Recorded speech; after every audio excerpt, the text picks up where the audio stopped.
Hey everyone, Marc and Trev here. We're going into week 5. You were shaped for serving God. And geez, what a statement. You know, you were shaped. It's like your shape is to serve God. Now, the first analogy that comes into mind is, in any environment, you're trying to make sure that you're finding square pegs, fitting square holes, and round pegs into round holes, and making sure that the shape fits. I even think as a kid, you were given a whole bunch of different triangles and things. Can you remember that, Trev? I don't know if you remember. This is a Throwback Thursday. This is what it is right now. Week 5, throwback. And it's and having to try and make sure that the square fits in. It was just like part of life. Did you guys have that on the farm? We did. It might have been out of wood and stuff, but it still worked. But every shape has a purpose. If you think of it, like every shape, if you think of a soccer ball, it has a purpose. It's round, it can roll and kicked around and headed, and a sport is enjoyed by it. But imagine if it was square. It wouldn't work too well. That's why they say that a rugby ball isn't really a ball, because it's not round, apparently. But you and I, and every single one of us, were created, shaped and molded for serving a purpose that ultimately God has called us to live out. So in your thoughts, as you just quickly have a look at this week, what are your takeaways, Trev, just from the outset? I think one of the key things is actually understanding your assignment. And again, like I love going back to the process. So the first purpose is to worship God. The second purpose is to love others. The third purpose is to understand your role in family. And now you get to the fourth purpose, which is this is now an outworking of that. So you've understood start with God. You've understood the importance of loving others. You've understood the necessity of belonging and not being isolated. And now it gets into, okay, now you can start serving. And I think that's so great. I know when Abigail and I came into this context, one of the things that Ash used to always say is learn to be a son in the house. And from that place of being a son in a house, then as you serve, you start experiencing something of what you've been assigned to do. And I think for me, that was a big part of what this week was about. It's saying, okay, I realize now that I've been shaped for purpose, and how do I start accepting the assignment that God has given me? So I'm not just concerned about my needs now. I start looking further abroad, and I start saying, what are the needs around me? And how has God shaped me? The gifts, the ability, the talents, the personality, the experiences. How can that now be used to serve others? So let's just camp out here a bit, Trev. So we live in a society where people get paid for service. Yeah. So, I want to make some money. I want to be able to serve in whatever way so that I would, in a sense, get some monetary value from it. But that's not actually what this is talking about, is it? How do we approach this type of service? If all we've ever known is like, hey, this serving is going to benefit me. I'm going to earn an income. I'm going to gain something from the serving. But really, this is not what this is talking about. Yeah. How do we help those of us listening to say, how do we position ourselves to understand what this serving looks like? Yeah. Well, I think he does a great job in challenging us, and he says we need to learn to think like a servant.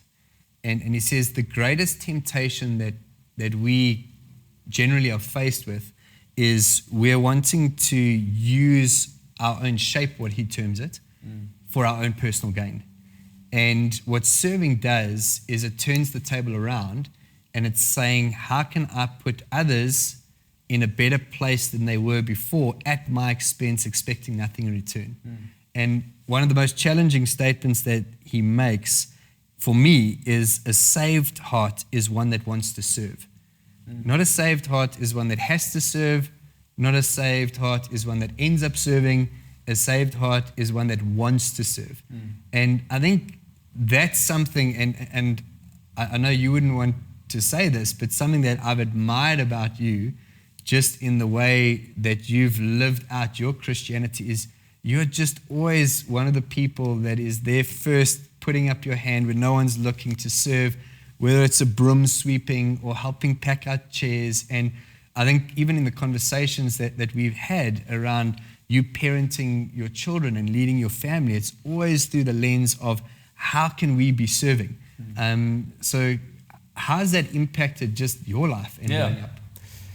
Yeah, I think, if I think back I grew up in a family that served. And so when I was, super young with little dungarees, don't worry, I won't have any other imagery the other weeks, but little dungarees, my dad, we built the entire sound system of our church. Like my dad went and found drawings, and we used to buy chipboard and cutting, and we did it all at home, and we learned how to solder, and so we bought a trailer, and we used to arrive early in the morning to church on a Sunday with this trailer. We had the whole sound gear in this trailer, and there the McKinley boys, parents, everyone, mom, dad, all carting gear into this hall, setting it up, and then at the end of the service, setting it all down. And so it became something of what we did. We never saw the effort in it. It was always fun. We loved it. It was like every stage of our development as kids, it was part of that. And so in me, there's this desire, and I trust it's a godly desire, is that, God, I want to put my hands to something where others benefit. So others walk away being blessed, being ministered to, meeting Christ, their lives being transformed. I want to be part of the environment to see the lights come on in people's hearts when they meet Jesus. I don't think there is anything better in this world to do, to be honest. And that's from me. And I'm trusting, even as we raise our family and our kids, our two boys and our young daughter, is just to be able to sit and go, there is no greater position to be in than to be those who are serving the purposes of God for our generation and whatever that looks like, so that we would see God intervene into the hearts of people who are far from Him and allow them in on this incredible adventure. And so I think that's been something where it's been modeled to us, like we've seen it happen. I remember being the first when I say real church, the first church environment outside of my family's experience of church was led by a man who he would pick up the vacuum cleaner and be vacuuming the carpets, and I know that all of our references are very much in a church environment, but that was something that stood out for me as a young Christian, to be able to say, oh wow, so you are never too important to serve in the life of local church and to serve others. And I think that has stuck with me, and because it's been our decision as a family, this is where we're at, I think it's just made it so much easier. Yeah. And I think for me, the accepting our assignment has been, which I know Rick touches on in day 29. If you don't accept your assignment, if you're wrestling over that, if you are kicking against it, I don't know. I think you'd hate every day of it, to be honest. But when you accept it, and accepting is a big statement, is how do I accept something that potentially I'm not 100% convinced about? Well, I have to go on a journey of seeing why this is the assignment that has been given to me. And so, that's just something of my journey, Something that he said, which I highlighted as a young 20-year-old, if I've no love for others, no desire to serve others, and I'm only concerned about my needs, I should question whether Christ is really in my life. Wow. And I remember at the time, reading that, and even now, reading it again, I'm like, that's hard hitting. Yeah. And I think one of the things that I love about this book is it really does push on those buttons that we sometimes don't always get that area of our heart exposed. Yeah. And something that you mentioned earlier, I think, what an amazing example about, your family being involved in church services and setting up the sound and things like that. But I think something that I was really challenged around in this week was that your serving isn't only limited to a church service. Yes. And I think as believers, sometimes we can think of serving as only serving in a Sunday church service context. Yeah. Whereas we need to go broader than that, and we need to say, no, serving is looking at, again, our shape. And the way Rick defines our shape, he defines it as, what are your passions? What are your experiences? What are your talents? Where's your personality? What are those things that God has inherently wired in you that make you come alive? And how are you serving God with that aspect of your talent? A great example, we've got a young guy in the life of the church who just loves playing soccer. And he's recently come and he's started these soccer games with a bunch of 20-year-olds on a weekend. And on any weekend, you'll have 20 to 25 young 20-year-olds playing soccer. But because he's doing that with a heart to see people come into the local church, that is serving. He's using a love for sport. He's using his talent. If he wasn't very good at soccer, I don't know how great he would be at gathering people, but he is. And so even that mindset of people, yes, serving on a Sunday in a church service environment is great, but we've got to also look broader than that and say, God, you've given me gifts, abilities, talents, desires, passions. How can I serve you in that as well? Yeah.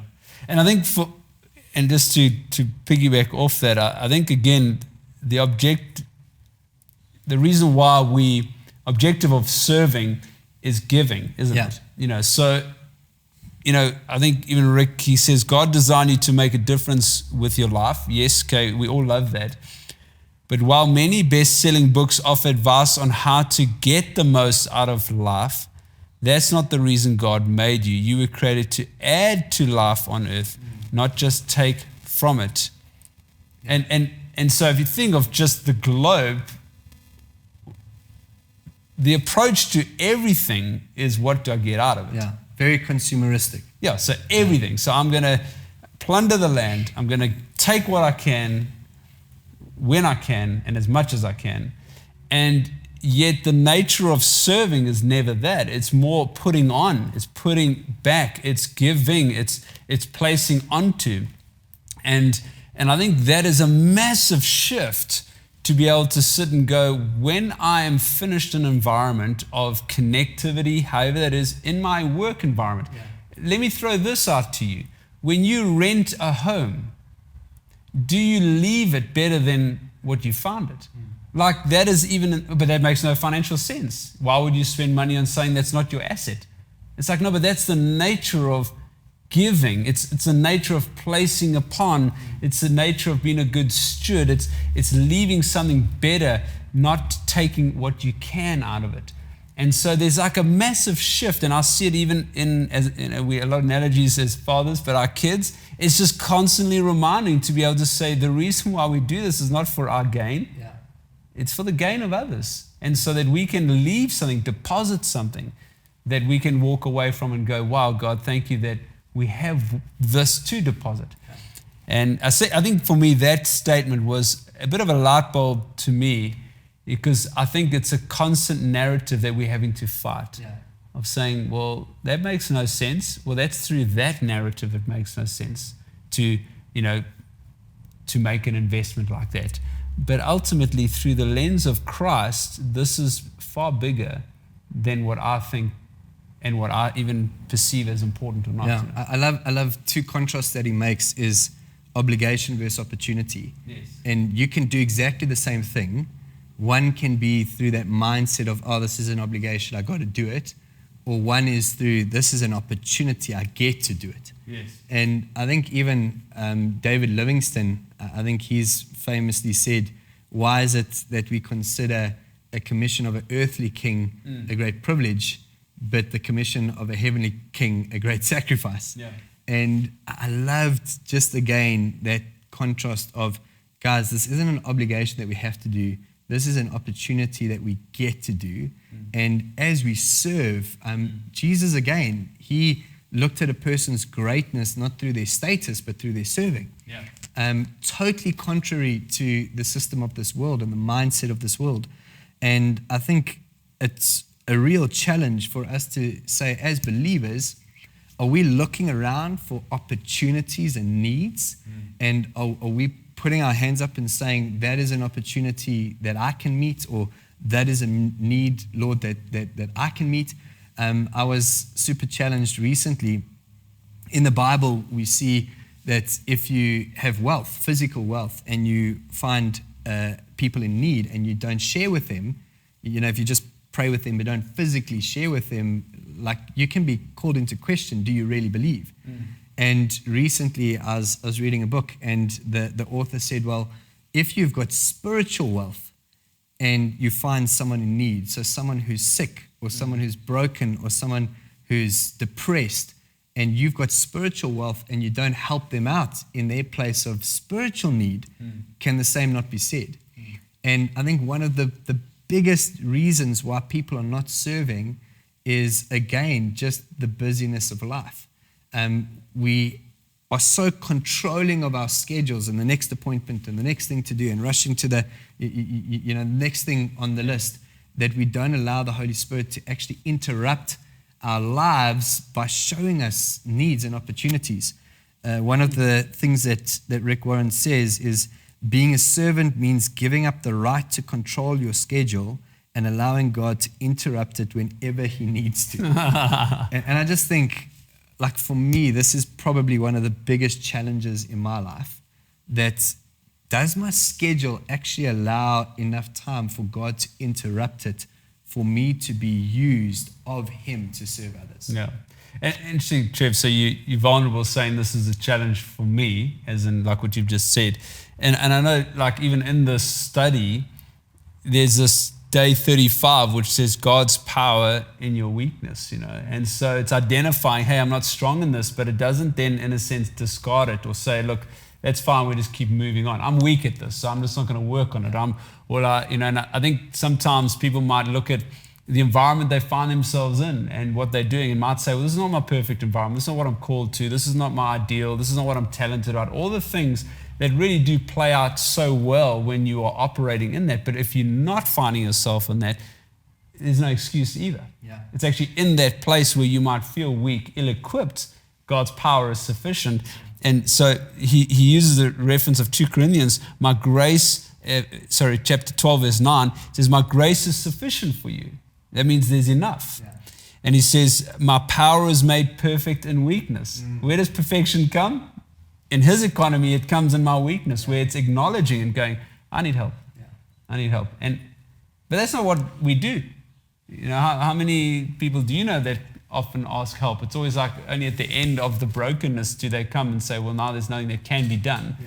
But even that place, like, this is a great reminder that serving, and the heart of serving, isn't always out of a place of strength. Yeah. It also can be out of a place of weakness, but it's in that place that God really reveals Himself to be true. I think sometimes what we forget is, if God only used perfect people, nothing would get done. And so it's in us realizing, Lord, like, only because of You am I able to do this. And so many people, I think, in looking for purpose in life, they're looking at this perfect picture where purpose can actually be outlived in just the next decision. Sure. So for me, I can start living out my purpose just by making the next good decision and the next good decision. And we so often live with this fairy tale that one day at the end, the destination is going to be beautiful and we would have arrived at our purpose. We'll just arrive. And we'll, find it and it will be great and it will be this utopia. But actually, no, like, it's in the now, the messy of the reality of where we are now, the struggles we're facing right now, us choosing just to be obedient, choosing to surrender, choosing to worship. It's just that next choice that can activate that purpose of God in our lives. Yeah. Hudson Taylor said, and I think it's a good reminder and a good encouragement to all of us, because I think sometimes many people would look and go, but I'm not a super Christian.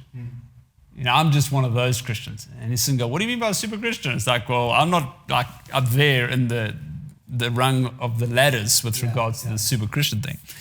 But yet all of us are the same. We are all born again believers. We are all sons and daughters, not A sons and B sons and C sons. It's sons and daughters.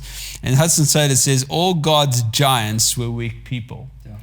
You know what I mean? It's just like, it's a reminder again that God will use the weak, but also the people that we thought were strong in the Bible, and you could even do exercise even over this next couple of days and that, just to sort of Google and search and read up of all the great stories of the incredible people in Scripture, but actually to realize that there is a weakness that they was so real to them. Yeah. And yet they achieved such great things. And so I think this is where that whole marriage of servant-heartedness equals effectiveness. Yeah. It's like sitting and going, hey, if I need to dominate, no, I need to serve, and God will use my serving to be effective. And great effectivity comes from that. And it's a really powerful, the shaping of what God has called us to do. Yeah, it's such a beautiful week, and I think there's hope for every single one of us over here. It doesn't take a whole lot of talent to serve. It takes a willing heart. So what we're going to be ending off with in the next episode, the last episode, episode 6, we're going to be looking at the fact that you were made with a mission. So it's going to be a great end to what has hopefully been a meaningful book review. We want to ask that you join us. We'll see you for episode 6.